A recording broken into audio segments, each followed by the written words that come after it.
Ronaldino Minnie made history as the youngest councillor elected in the country and was recently sworn in as the Mariental Town Councillor. Now today, we speak to him about his priorities, leadership vision, and how he plans to translate youthful energy into meaningful service for the people of Mariental. Welcome to Daily Roundup this evening, Ronaldino. Good evening, Selima Henok. How are you? I'm good, thank you. Thank you for joining us. Thank you for having me. All right, just to start off, at such a young age, I'm actually keen to ask your age, but I can't do that on air. Perhaps what motivated you? What motivated you to enter into local government, and also what does this election mean to you? To be honest, Selima, my motivation to enter local government comes from a clear understanding that politics is not an abstract exercise. It's a daily material reality. For example, in communities like ours, local government determines whether water flows from a tap, whether refuse is collected, whether roads allow people to get to work safely, and whether young people can imagine a future where they live. So I believe the state, especially at local level, has a moral responsibility to actively correct inequality, not simply to manage it. Namibia, in my opinion, remains one of the most unequal societies in the world. And inequality is most visible at municipal level, especially. When services fail, it's not felt by elites first. It's felt by working families, by informal traders, by pensioners, and by unemployed people. So personally, this election to me, this past election to me represents a break with the politics of exclusion. Because for too long, young people have been mobilized as voters, as volunteers, as ground soldiers, foot soldiers, campaigners, but rarely trusted as decision makers. So my election signals that leadership is not defined by age or wealth or proximity to power, but by commitment to service, accountability, and justice. Of course. How do you plan to ensure that young people's voices are actively included in council's decisions? So, Selima Henok, as a member of the Landless People's Movement, I have a center-leftist ideology. So majority of the time, whenever I look at approaches, I look at what the ideology says and benchmark from countries which follow center-leftist ideologies. So from that perspective, or from that approach, it's an approach that, of course, rejects tokenism. And I'm one of the young people who firmly believe that we cannot just have young people in leadership positions and public office and just have them there to be in pictures, to look good, and to make it seem as if something is happening. So representation without power is not inclusion, it's symbolism. So therefore, my focus is on institutionalizing youth participation. Okay. And that is, of course, Selima, you're not merely encouraging it, but you're institutionalizing it. So firstly, the advocacy is centered around formal youth consultative structures. And that is something that we lack. And these structures must be embedded within council processes.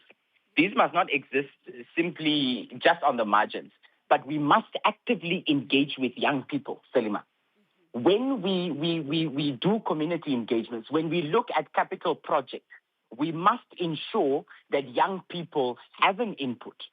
When we look at any type of project that we want to introduce as council, if we say, and we direct the mayor as the management committee to say, colleague, let us look at introducing a mayoral task force.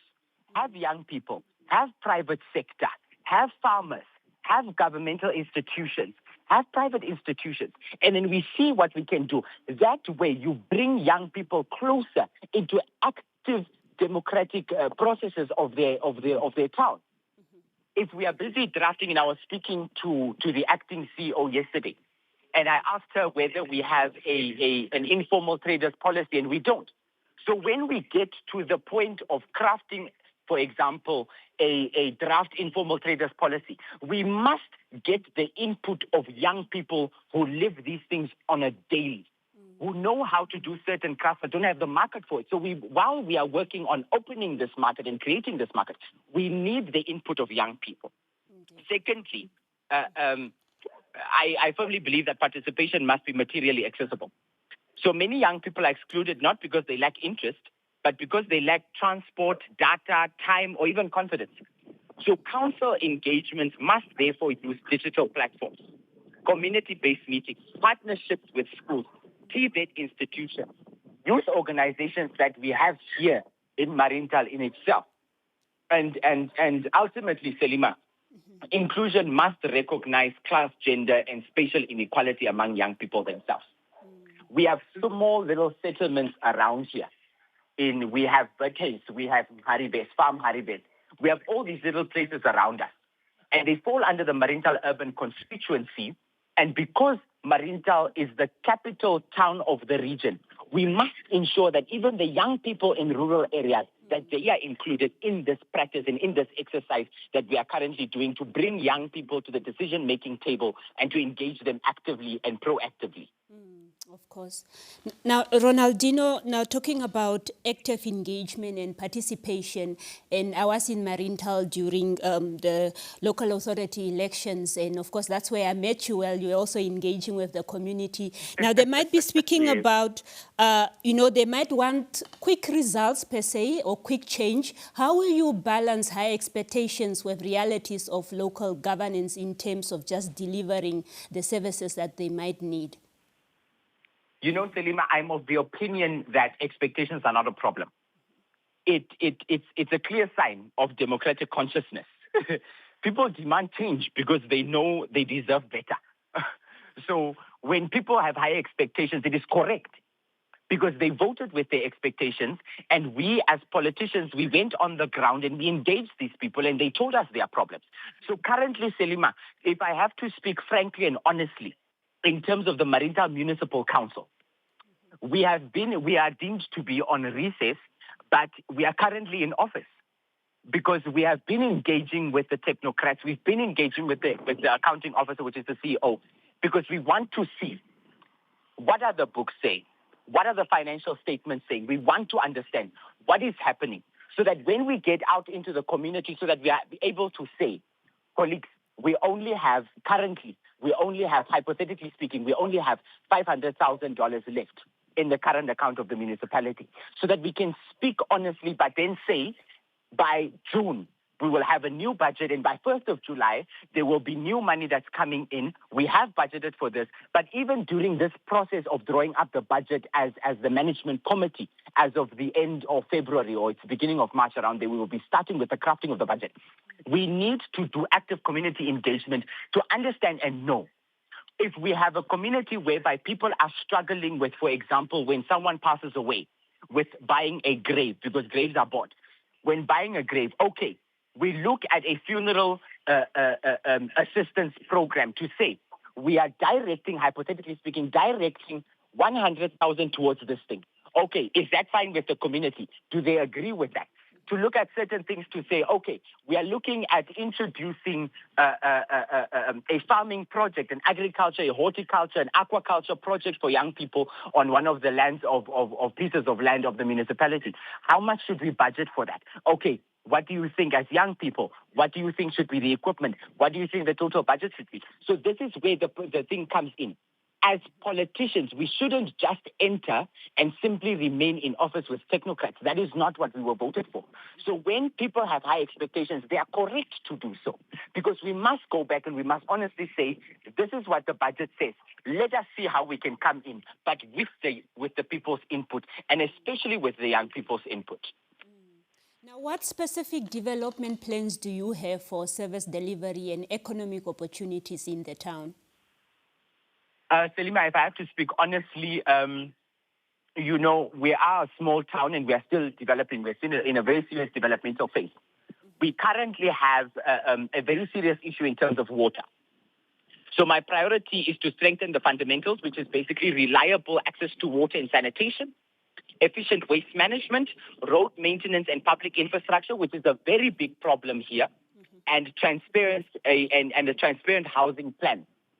And the last one is very important to me because we struggle. We currently have a very serious issue. I only got home about 20 minutes ago, and the rest of the councillors and I we visited Extension 5 in the Mariental municipal area, where we are currently relocating people. But if you look at it, it's basically we are upgrading an informal settlement, but we are not upgrading their housing. So we need to go back to the National Housing Plan. We need to go back to the Build Together plan, and then we revise and we see where have we failed as politicians in terms of delivering even the Build Together plan, in terms of giving people the loans for the Build Together, because it's low-cost housing. You qualify if you qualify for the Build Together loan if you have a total earning of about 3,000. So it's to assist you. So we need to ensure that we give people housing. We need to come up with different strategies. We cannot simply just look at central government. This is the time that we now need to look at partnerships. If it has to come to the point of international partnerships in terms of benchmarking, in terms of looking for funds in order to assist people with housing, then we have to do that because housing falls as a basic human right. That is why when Dr. Libertina Amadila was the first Minister of Urban and Rural Development, that plan, the National Housing Plan, was a serious issue for her, and she pressed on it. So we need to ensure that we move away from simply just focusing on water and electricity. We must tackle water, electricity, sanitation, and housing all together. You cannot give someone water and electricity if they don't have a house to put it in. You cannot allow people to continue living in shacks. You are promoting at that point in time, us as politicians and as office bearers, then we are promoting informal settlements. We are simply just making them nice by giving it water and electricity, and that should not be the case. We need to revisit these things. And if we have a higher conversation at a national policy level, we need to revisit these things because housing is a problem in the Republic. Ronaldino, you are now in that leadership position, and young people are always saying that they are not given that opportunity to lead or included as well. But you being now in that seat and wearing that hat, what are some of the challenges that comes with it, and also just the hat that you are carrying? How are you managing it so far? We've been in office for about a week and a half. And we have been going up and down, in and out. You know, we are still in the learning phase. But what I can say, the challenges so far has been,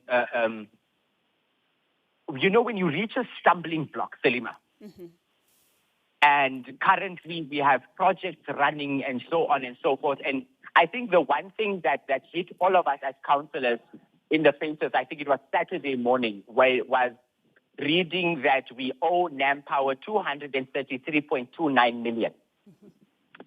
And on Monday morning, we had to get ourselves together, and we called the CEO, and he directed the acting CEO to come in, and we said, pull the statements.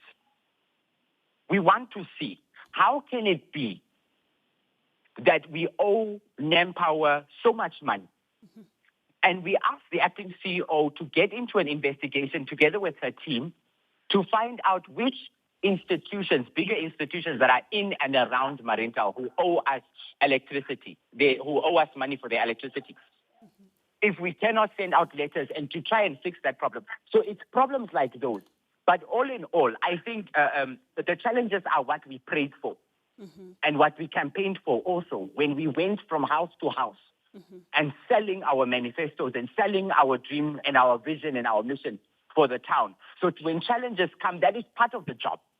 Because it cannot be smooth sailing for 5 years. If it's smooth sailing that we're not doing anything, then we're busy with nonsense. So my message to the young people would be that, you know, Selima, I'm of the opinion that democracy is weakened when young people are absent from leadership. And it's strengthened when they participate fully. This is not the time to see about, let's say, hypothetically speaking, 40% of young people in public office, and that is it. That cannot be the case. As young people, you must come. You must come, and you must actively come and participate. You must come and you must come ask questions. You must come and you must come demand. You must come to the councillors and come say, councillors, you are young people. You went to school here. Our hall is broken. It is your mandate and your responsibility to fix it as alumni. We must jump at that point in time. But all it needs is for young people to come in and come interact. You are not too young. You are not unqualified by default, and you do not need permission to care about your community. Leadership begins long before elections. It begins with organizing, learning, and listening. Indeed. And serving. Councillor William, we are running out of time, unfortunately. Yes, ma'am. But thank you so much for giving us that information, and also we can see how passionate you are about serving. All the best with your new role. Thank you so much. Have a lovely evening. All right. That was Councillor William from the Mariental Town Council sharing with us his priorities and plans for his new role. We'll be back after this short break.